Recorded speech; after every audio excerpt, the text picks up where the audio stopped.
Good morning, Louise. How are you? Good morning, good morning. Really well, Bev, really well. And it's good to be back in the group because we haven't been here for quite a while, have we? So, yeah, good to be back. How are you doing? I'm good, thanks. I'm excited also to be bringing up these topics again because I see that they have such value and so many people ask these questions that we're addressing, and it's good to know that there is a place to actually open up these topics. Yeah, totally, Bev. And it's a very safe place, and we do encourage people, to come forward and ask anything you like. We have a very, very, very safe, non-judgmental platform we have here in the group. Exactly. And today, the topic that came up for both of us, so many of our clients, is I want X, but I know it's unrealistic. And I know the answer we give is that it's really not unrealistic if asked in the way that your partner can hear what it is you want.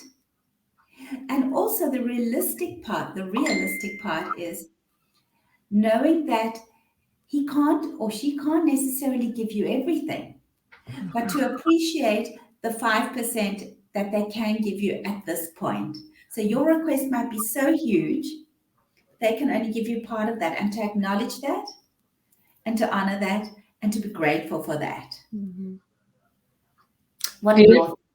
I'm just going to Beautifully put, Bev. Absolutely beautifully put. And communication is enormous, and it's something that we're not actually taught really how to communicate. Really, it's something that we pick up, we learn during childhood to how other people communicate and address things, and we learn so much from our environment, and much of the time it can be very ineffective, and we're not able to really create that connection. And I believe that that's all we want. We all want to be able to connect on some level and to be heard.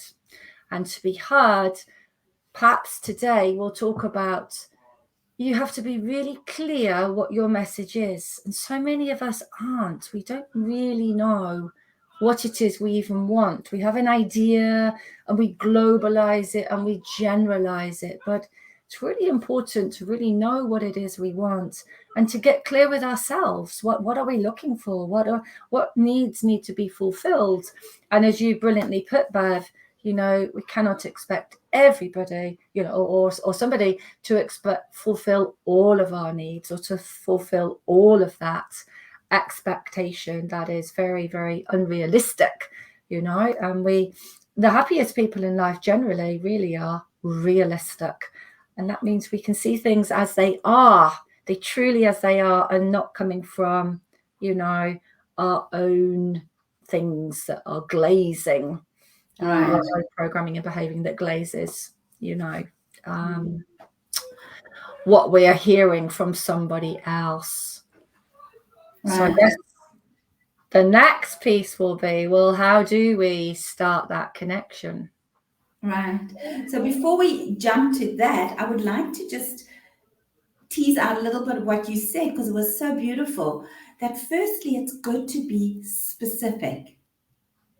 It's good to say clearly and not to talk in general terms. I hate it when you never, these are kind of general terms, and to change all those complex plans into a specific request. It would be so much more helpful for me if before dinner you took out the garbage. Is that possible? It's very specific, and it either has a yes or no answer, and then that can maybe be negotiated. So it's not general. You never take the garbage out when I want. Well, what is it? When do you want? And the other piece about having other people fulfill all your needs is to also look where you need to be fulfilling your needs first. Rather than expecting everybody else to fulfill what it is you need from the outside in. It needs to happen from the inside out. And part of that is really sitting with yourself, saying, what is it that I need? And then knowing that even as women, I find this very strongly amongst women, we're not used to asking for what we want. Men also aren't always used to asking for what they want. You know, men are also taught to be that being vulnerable is actually being weak. Mm. You know, men can ask for sex, but there's not much else that they're allowed to ask for. And we're, of course, told you've just got to do whatever it is that your partner wants. You're also not allowed to ask, but it's so much richer. And your partner will be so much more in tune and happier if you know what it is. I know in my own relationship, and I always tell my clients, I'm a fellow traveler here. I'm not the expert, but I know that in my own relationship, when I can bring it down to what is it exactly that I want or need, wow, firstly, my husband's really happy to do it if he can. And I'm really happy to give it to him if I can. But at least I know specifically what it is. So I really like that point that you made. It needs to go down into the details. Yeah, brilliantly put, Bev. Beautifully put. And Absolutely. I love the fact that Leo is giving his 2 pence worth as well in the background. Ah, you can hear him. Yeah, Yeah, he's having his. beautiful. He's a little bundle of fun. He's having his breakfast now, and you know what he's learning right now is he's copying everything. So Everything. yeah, he's taking it all in, and we do take all of these things in, you Absolutely. know, at this young age. We're taking in everything, and we are learning how to communicate, you know, from this very Exactly. young age. And I think that detail that you went into then, Bev, is so important, so important for two enormous reasons. A, it gives us a lot more understanding. I would like you to complete this email and send it to me by 4 o'clock today. You know, it works in the workplace. I would really like you to empty the dishwasher tonight at 7 o'clock, you know, and then of course, then we negotiate and we compromise because we're in a relationship. You don't get everything that you want.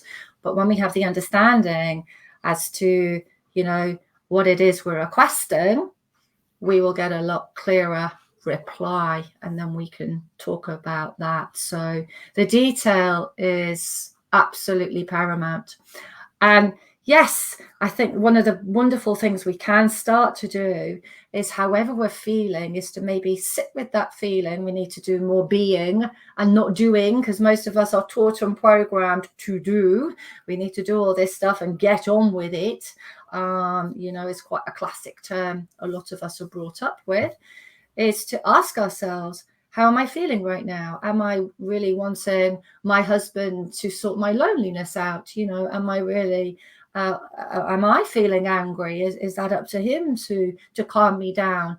Because much of the time, well, all of the time, it is the relationship with ourselves, but we have so much more clarity when we are with others, particularly important people to us, when we understand self. You know, we understand how and why we're lonely, we're angry, we're upset. You know, is it really someone else's responsibility to, you know, take away your loneliness or take away your anger or whatever it is? So I think that's a really, really important piece in taking that time as to what we're requesting and why we're requesting that from that person, to open up the conversations. Right, and I love that. And I heard a beautiful talk by Marissa Peer, who speaks like Yeah, you. she's amazing. She's amazing. I'd never heard of her before, and I was so Yeah. taken by her approach. And she was saying there are three things that you're not prepared to compromise on. So that could be your values, um, your beliefs. Okay, in a relationship, those things are non-compromisable. Like, let's say we don't steal. Okay, we Yeah. probably, most of us don't even discuss that with our partners. Mhm. Those are obvious kind of things. And then there are things, she says, that maybe you could let go. Like, and she describes her husband, who will always leave his tea bags on the counter or coffee rings in the sink. And she just wrote, it's just a waste of time asking him to please clean that up, because it just doesn't happen. So, and it takes her 5 minutes to do that. And then the other part is things that you'll never get changed. So she says sometimes just closing the bedroom door on her daughter's bedroom because she's so beautiful and creative. And Mhm. what a shame to continuously have that argument. So I think it's also very good to see what are the arguments you're having repeatedly that just aren't going Mhm. anywhere. That That's your need. It's my need to have a clean kitchen. So then just go and clean it. Yeah, You know, beautifully put, something Bev. I can compromise on. Yeah. So again, that's knowing yourself, isn't it? Knowing what your values are. And like you said, with honesty, if that's one of your core values and your husband goes and gets something off the back of a lorry, that's never going to sit with you. However you know, try and make it right, it never will. And so it's understanding your own core values and being able to share those core values with your partner so that they know you can't cross this boundary. And then in all relationships, there are so many things that we do compromise on, because that's what a relationship's about. Exactly. It's about, you know, much of the time meeting halfway. It's not about being right or wrong, or your way or my way, or I'm the chief and you do this, and etc. But yeah, that was brilliantly put, Bev. Really love that. Thank you. Good. Thank you. Thank you for being here again today. I love this. Thank you. So glad that we're back here. We'll announce, yeah, it's beautiful, beautiful sounds of life and joy and happiness coming from the background. I don't realize how much you can hear. Oh, it's beautiful. It's beautiful. It just makes our connection, just to add another dimension, not quite so sterile. You know, look, it's so perfectly quiet. It's human. I love that. And that's who we are, human. Oh, that's nice. So we'll announce when we're back again together. I think it might be next week. I think, I think probably next week, same time, same place. Yeah. We'll check it out. Okay. Okay. Thank you. Bye. Thank you, Beth. Enjoy the rest of your day. Bye-bye. Bye.